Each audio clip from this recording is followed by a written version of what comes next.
சரவண ஜோதியே நமோ நம. வாழ்க வையகம், வாழ்க வளமுடன். அனைத்து தமிழ் நெஞ்சங்களுக்கும் கனிவான வணக்கங்கள். குரு பகவானின் அதிசார பெயர்ச்சி.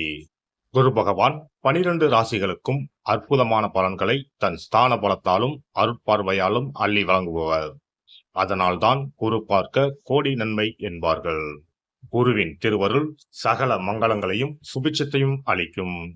குரு பிரம்மா, குரு விஷ்ணு, குரு தேவோ மகேஸ்வரக, குரு சாஸ்தாத் பரபிரம்மா, தஸ்மை ஸ்ரீ குருவே நம என்கிற மந்திரத்தை சொல்லி குருவை வணங்க நன்மைகள் தேடி வரும். ஒரு ஜாதகத்தில் ஏராளமான தோஷங்கள் கெடுக்கும் நிலையில் இருந்தாலும் கூட அப்படி தோஷம் ஏற்படுத்தக்கூடிய கிரகத்துக்கு குருவின் பார்வையோ தொடர்போ இருந்தால் அது கெடுதல்களை செய்யாது என்பது சிறப்பு. அப்படிப்பட்ட குரு பகவான் ஆண்டுக்கு ஒரு முறை ஒரு ராசியில் இருந்து அடுத்த ராசிக்கு பெயர்வார். சில நேரங்களில் அதிசாரமாகவும் வக்கரமாகவும் முன்னும் பின்னும் உள்ள ராசிகளுக்கு குரு பகவான் சஞ்சாரம் செய்வதும் உண்டு. அந்த வகையில் தற்போது தன் பகை வீடான மிதுன ராசியில் சஞ்சாரம் செய்யும் குரு பகவான் அதிசாரமாக கடக ராசியில் பிரவேசித்து உச்சமடைய போகிறார். வரும் அக்டோபர் மாதம் 18ஆம் தேதி கடகத்தில் பிரவேசிக்கும் குரு பகவான் டிசம்பர் 5ஆம் தேதி வரை அங்கேயே தங்கியிருந்து பலன் தரப்போகிறார். அதன் பின் வக்கரமடைந்து மிதுன ராசிக்கு திரும்புவார். இதில் குரு பகவானின் அதிசார காலம் மட்டும் என எடுத்துக்கொண்டால் 48 நாட்களுக்கு குரு கடகத்தில் பூர்ணமாக சஞ்சரித்து அற்புதமான பலன்களை தரப்போகிறார். அடுத்த ஆண்டு நிகழும் குரு பெயர்ச்சிக்கு பின்னர் ஓராண்டு உங்கள் வாழ்க்கை எப்படி இருக்கும் என்பதற்கான முன்னோட்டமாக இந்த 48 நாட்களும் அமையும் என்றால் அது மிக இல்லை. அந்த வகையில் இதில் அற்புதமான பலனை பெறப்போகும் ராசிக்காரர்கள் என்றால் முதலில் மிதுன ராசியை சொல்லலாம். ஜென்ம குருவாக இருந்தவர் தனஸ்தானத்துக்கு நகர்வது நல்ல மாற்றமாகும். கன்னி ராசிக்கு லாபஸ்தானத்தில் அமர்ந்து உற்சாகத்தை கொடுக்க போகிறார். விருச்சக ராசிக்கு 9இல் அமர்ந்து ஆசுவாசப்படுத்தப் போகிறார். மகர ராசிக்கு 7இல் அமர்ந்து ஆனந்தமான வாழ்வை தரப்போகிறார்.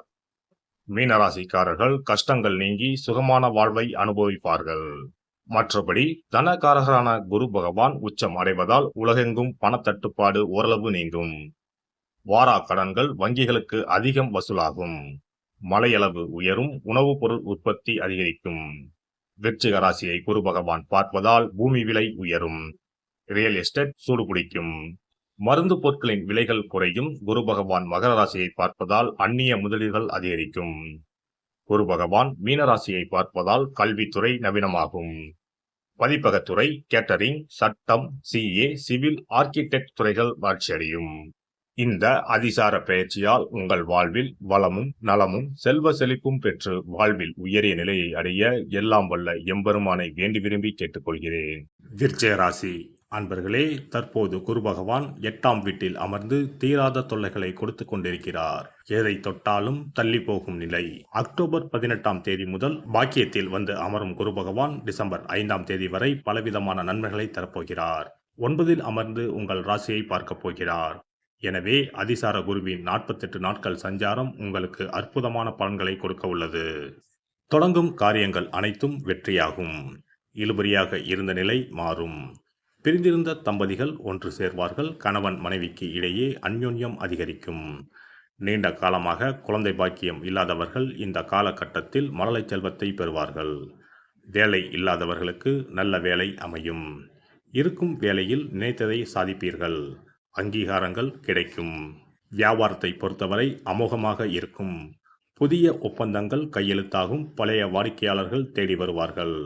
நல்ல அனுபவம் வாய்ந்த பணியாளர்களை வேலைக்கு சேர்ப்பீர்கள். கடையை வேறு இடத்திற்கு மாற்றவோ புதுப்பிக்கவோ நினைத்தால் அதை செய்து முடிக்க சரியான காலமாக இது அமையும். குரு பகவானின் பார்வை உங்கள் ராசியிலேயே விழுவதால் அழகு இளமை கூடும். சோர்ந்திருந்த உங்கள் முகம் பொலிவு பெறும். அனைத்திலும் வெற்றி பெறலாம் என்கிற நம்பிக்கை உண்டாகும். முன்னேற்ற பாதையில் நடைபோட திட்டம் தீட்டுவீர்கள்.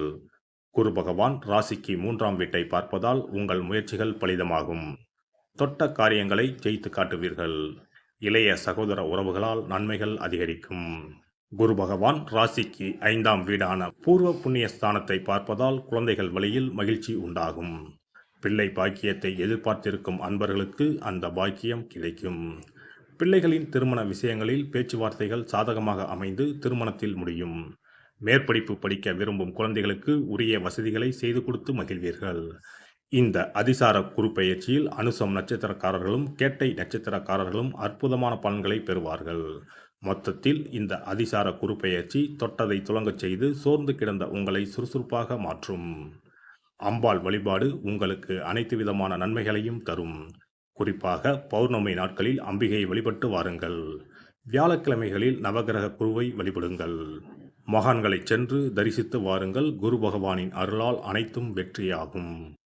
சிறப்பு தொகுப்பு: தோஷங்களை நீக்கும் கற்பூர பரிகாரம். வாஸ்து சாஸ்திரங்களின்படி வாழ்க்கையில் மகிழ்ச்சியையும் செழிப்பையும் கொண்டு வர பல வழிகள் உள்ளன. வருமானம் பெருக, வீட்டில் உள்ள கண் திருஷ்டி நீங்க, வேலை கிடைக்க, பல சுப பலன்கள் கிடைக்க, சிறு விஷயம் செய்தால் எல்லாம் நல்லபடியாக நடக்கும். வாஸ்துப்படி கற்பூரம் மற்றும் கிராம்பு எரிப்பது பல பிரச்சனைகளை சமாளிக்கும். இரவில் கிராம்பு வைத்து கற்பூரம் கொளுத்துங்கள். ஆசைகளை நிறைவேற்றும் சக்தி கற்பூரத்திற்கு உண்டு. உங்கள் விருப்பம் நன்றாக இருந்தால் அது நிச்சயம் நிறைவேறும். பண பிரச்சனைகளில் இருந்து விடுபட சனிக்கிழமை இரவு படுக்கைக்கு செல்வதற்கு முன் கிராம்பு மற்றும் கற்பூரத்தை வெள்ளிக் கிண்ணத்தில் எரிக்கவும். இப்படி செய்தால் பண பற்றாக்குறையை போக்கலாம். வீட்டில் உள்ள எதிர்மறை சக்தியை விரட்ட கற்பூரம், கிராம்பு மற்றும் ஏலக்காய் நன்றாக வேலை செய்யும். இவை தீய சக்திகளை வீட்டில் இருந்து விலக்கி வைக்கும். கற்பூரம், 5 ஏலக்காய், 5 கிராம்பு ஆகியவற்றை ஒரு பாத்திரத்தில் எடுத்து எரிக்கவும். முதலில் பூஜை அறையில் வைத்து எரித்துவிட்டு அந்த புகையை வீட்டின் மூலை முடுக்கெல்லாம் பரவவிட வேண்டும். இவ்வாறு செய்வதன் மூலம் வீட்டில் அமைதி உண்டாகும். கண் திருஷ்டி நீங்கும். எதிர்மறை ஆற்றல்கள் அகற்றப்படும். வீட்டில் இருப்பவர் மீது தீய பார்வை இருந்தால் அது நீங்கும். இவற்றை எரிப்பதன் மூலம் வீட்டில் உள்ள எந்த நோய்வாய்ப்பட்ட நபரின் உடலில் இருந்தும் அந்த பிரச்சனைகள் நீங்கும். ஆரோக்கியம் மேம்படும். சனிக்கிழமை அன்று மாலை வீட்டில் கிராம்பு மற்றும் கற்பூரத்தை எரிப்பது குடும்ப உறுப்பினர்களுக்கு மகிழ்ச்சியையும் அன்பையும் தரும். எல்லோரும் மகிழ்ச்சியாக இருப்பார்கள். எதிரிகளிடமிருந்து விடுபடுவார்கள். மேலும் கிராம்பு மற்றும் கற்பூரத்தை எரித்து வர வீட்டில் உள்ள பிணக்குகள் நீங்கும். சில சமயங்களில் நீங்கள் எவ்வளவு முயற்சி செய்தாலும் உங்கள் தொழிலில் வெற்றி பெற முடியாது. இது போன்ற சமயங்களில் கற்பூரத்துடன் இந்த தீர்வை முயற்சிக்கவும். இந்த அணுகுமுறை நீங்கள் விரும்பிய வெற்றியை தரும். வேலை நேர்காணலுக்கு செல்லும் போது கற்பூரம் மற்றும் கிராம்பு எரிப்பது நல்லது. மேலும் 2 கிராம்புகளை வாயில் போட்டுவிட்டு வெளியே செல்லவும். நேர்காணலுக்கு செல்வதற்கு முன் அவற்றை அசைக்கவும். இப்படி செய்தால் வேலை கிடைக்கும். தொழிலில் முன்னேற்றம் ஏற்படும். கடுகு எண்ணெயில் 2 கிராம்புகளை போட்டு காலையில் கடவுளுக்கு அருகில் தீபம் ஏற்றவும். அதன் பிறகு நேர்காணலில் கலந்து கொள்ளுங்கள். இவ்வாறு செய்வதன் மூலம் தொழிலில் உள்ள தடைகள் அனைத்தும் நீங்கும். நல்ல வேலை கிடைக்கும். திருமண உறவில் சிக்கல் இருந்தால் வெள்ளி அல்லது வேறு ஏதேனும் பாத்திரத்தில் கற்பூரத்தை எரிக்கவும். அறையின் மூலையில் 2 கற்பூரங்களை வைக்க வேண்டும். இவ்வாறு செய்வதன் மூலம் தம்பதிகளிடையே ஒற்றுமை அதிகரிக்கும். மேலும் இரவில் கற்பூரம் மற்றும் கிராம்புகளை எரிப்பதால் வாழ்வில் உள்ள தடைகள் நீங்கும். 6 கற்பூரம் மற்றும் 36 கிராம்புகளை எடுத்து வீட்டில் தூவி வர உங்கள் திருமண வாழ்க்கையில் உள்ள தடைகள் நீங்கும். எந்த ஒரு பரிகாரமாக இருந்தாலும் அதை முழு மனதோடு தெய்வ நம்பிக்கையோடு தொடர்ந்து செய்து வந்தால் மட்டுமே பலன் கிடைக்கும். எனவே நம்பிக்கையோடு செய்து பலனை பெறுங்கள். நல்லதே நடக்கும்.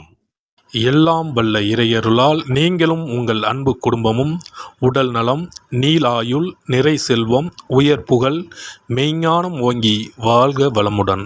இந்த வீடியோ பதிவு உங்களுக்கு பிடித்திருந்தால் லைக் பண்ணுங்க, கமெண்ட் பண்ணுங்க, ஷேர் பண்ணுங்க. மறக்காம சப்ஸ்கிரைப் பண்ணுங்க. பக்கத்துல இருக்கிற பெல் பட்டனை கிளிக் பண்ணுங்க. நன்றி, வணக்கம். ஓம் நமச்சிவாய. சிவாய நம.